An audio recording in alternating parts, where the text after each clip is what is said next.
A few weeks ago I found one of my dream cars abandoned outside an industrial unit. It had been there for 30 years and things weren't looking good, but it used to look like this. I knew I had to have it and try and bring it back to its former glory, but that would be easier said than done. The years of being abandoned had really taken its toll. The engine was seized solid, but we managed to get it running. And then we got it driving.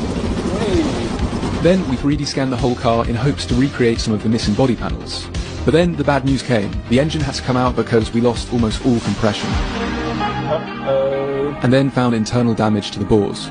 While I was figuring out those problems, I started sanding down the car. 40 years of paint. It was crazy. But in doing that, I also found more rust. And a lot of it. I don't have any fancy equipment, so I decided I'd get the car up on its side so I could give the underside a proper inspection. And it wasn't good. It was clear at this point the body had to come off, which is a big job.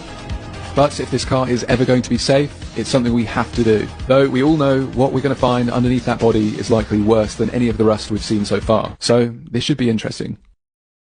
Okay, so the day is finally upon us. We need to take the body off the chassis. That's the only way we can truly know the extent of the rust and repair it properly.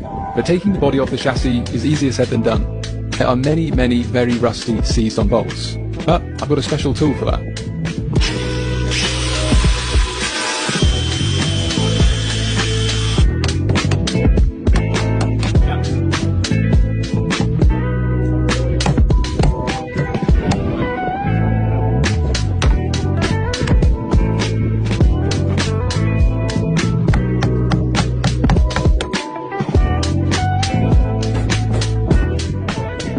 The angle grinder made pretty quick work of those seized coach bolts, but that was only the start.